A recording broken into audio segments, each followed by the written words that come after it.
Hola, ¿cómo están? Vamos a continuar entonces con los contenidos del curso de Design Thinking. Esta vez vamos a entrar en materia, vamos a profundizar realmente en qué significa Design Thinking para ir acelerando tiempos.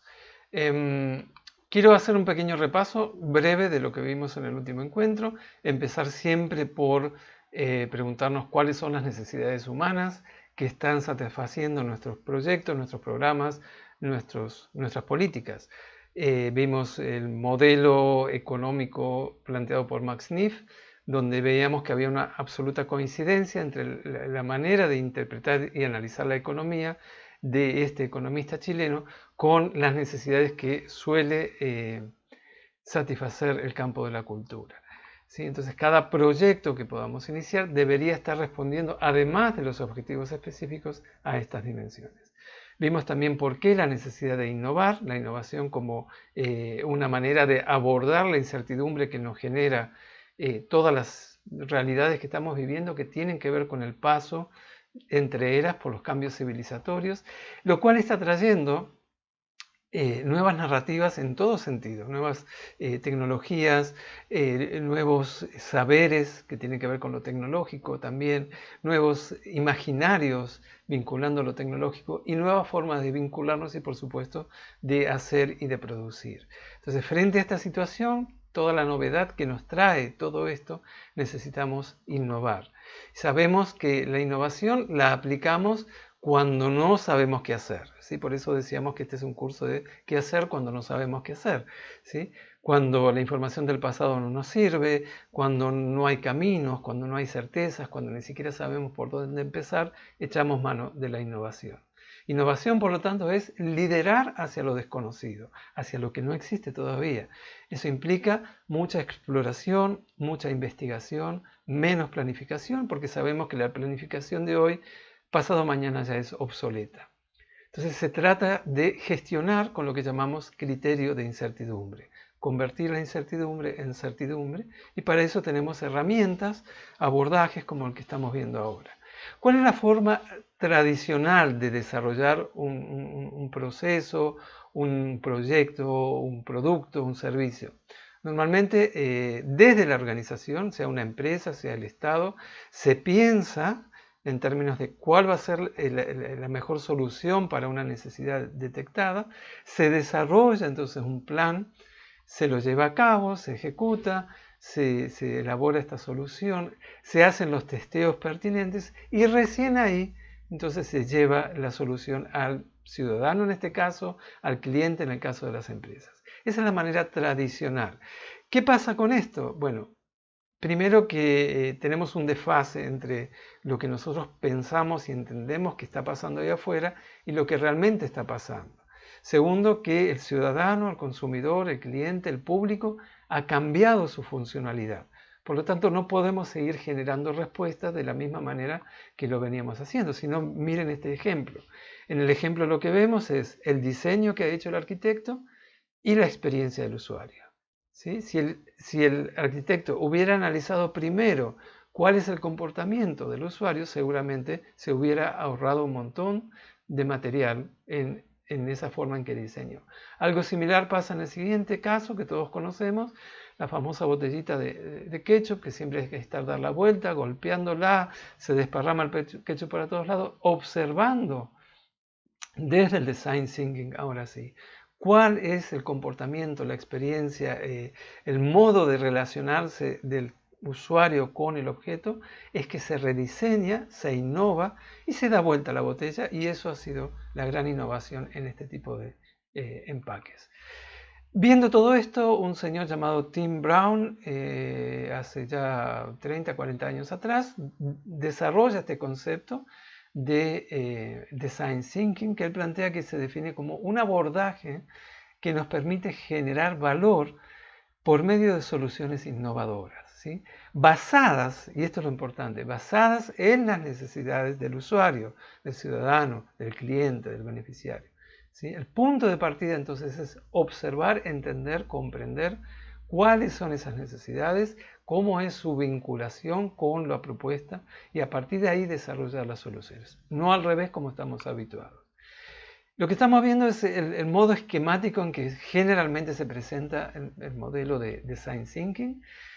Lo importante aquí es, y ya lo vamos a ir viendo, que no es una metodología lineal, no es algo que empieza fase 1, fase 2, fase 3, sino que tenemos que ver cada uno de estos hexágonos como estaciones a la cual llegamos, pero que siempre podemos volver para atrás, y eso es lo orgánico.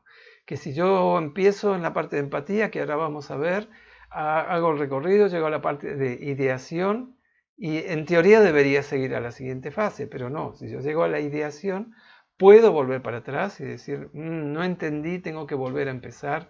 Y se van generando estos bucles, estas iteraciones, en donde vamos aprendiendo. Recuerden que lo que estamos haciendo es crear algo que no existe, algo novedoso, una solución que todavía no se ha creado. Como es el caso, por ejemplo, del virus. ¿Sí? Nadie sabe cómo funciona este virus. Entonces lo que hacen los investigadores es este proceso.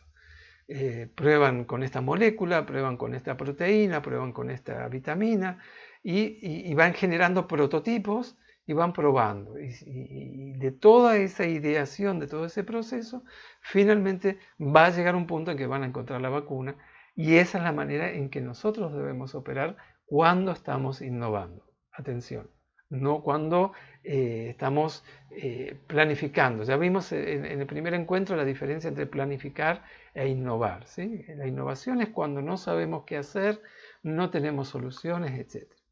¿Cómo se interpreta este tema del design thinking? Bueno, una primera gran etapa que tiene que ver con la empatía. La empatía quiere decir no solo ponerse en el zapato del otro, sino además sacarme mis propios zapatos.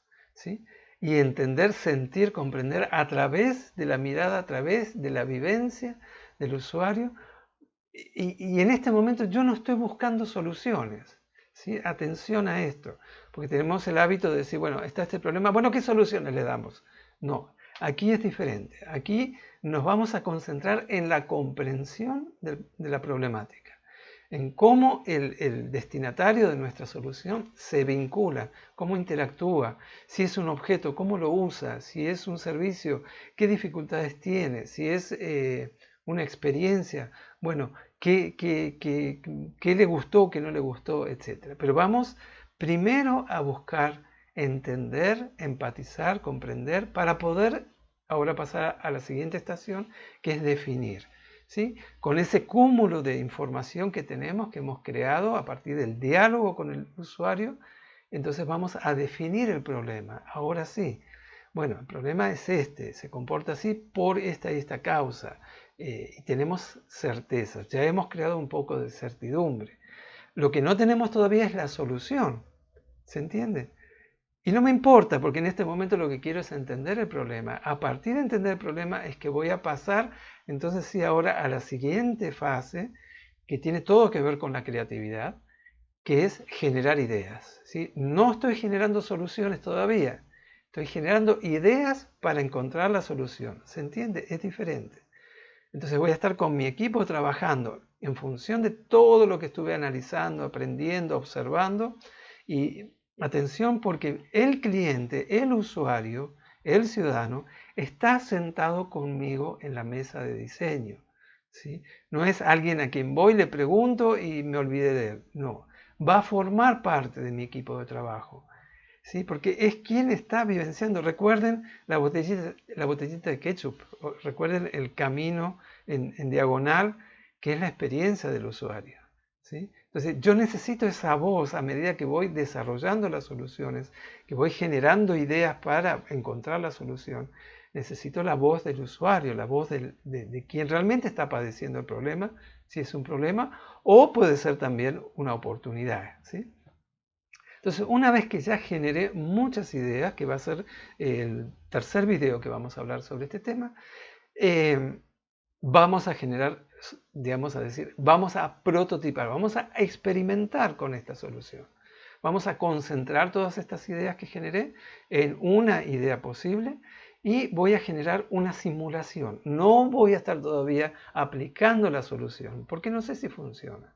Me estoy acercando, es un proceso de acercamiento que parece que es muy largo, pareciera que es muy largo, pero ¿qué pasa? Cuando llegue a la solución, yo sé que esa solución va a ser altamente efectiva.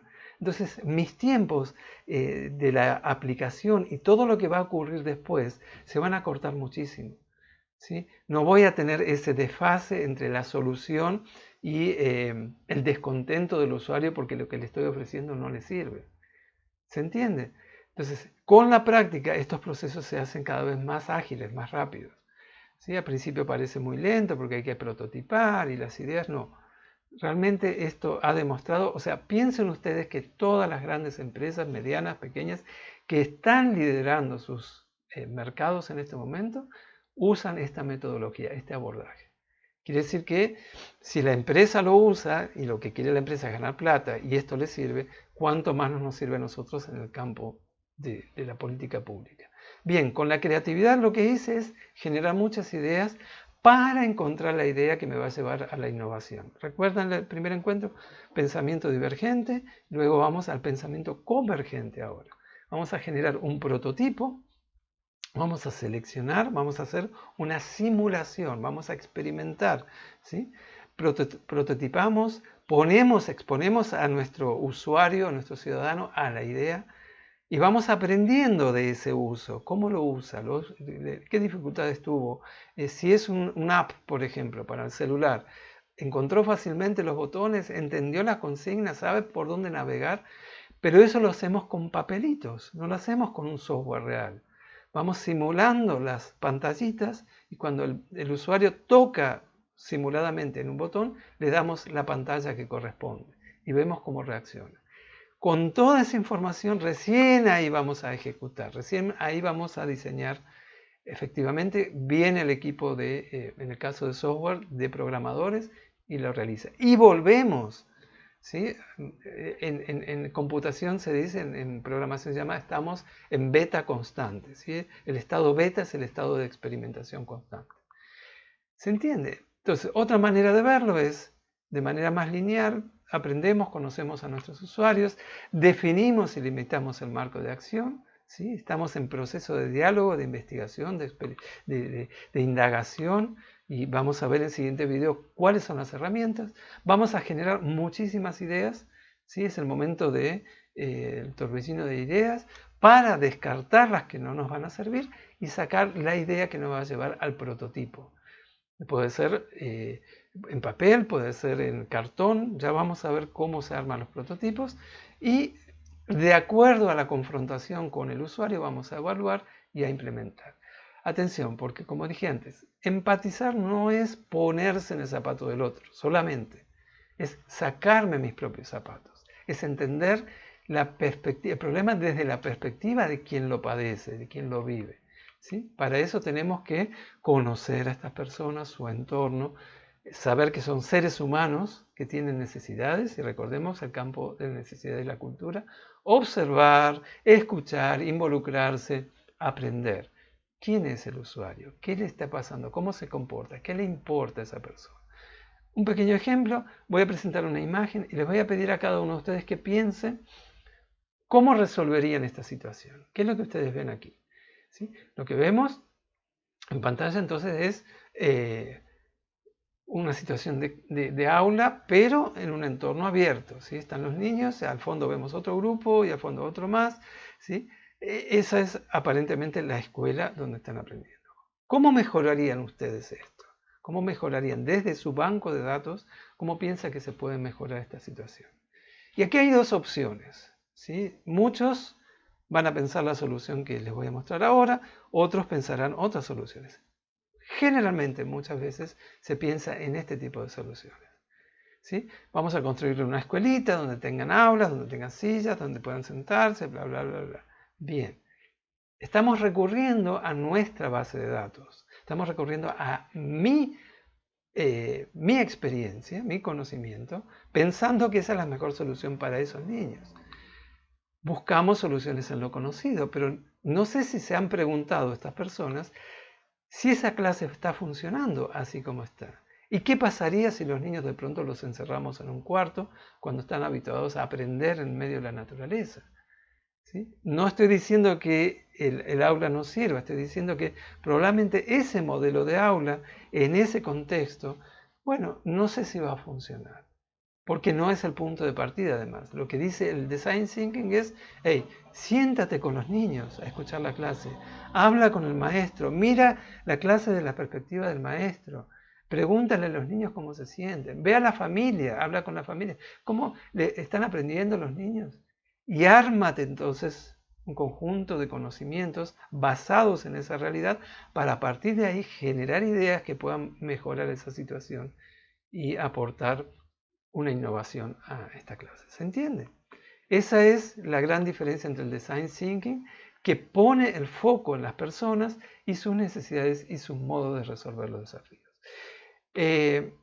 Terminamos aquí. En el próximo video vamos a ver cuáles son las herramientas y las estrategias para el proceso de empatía. Nos vemos en el siguiente video.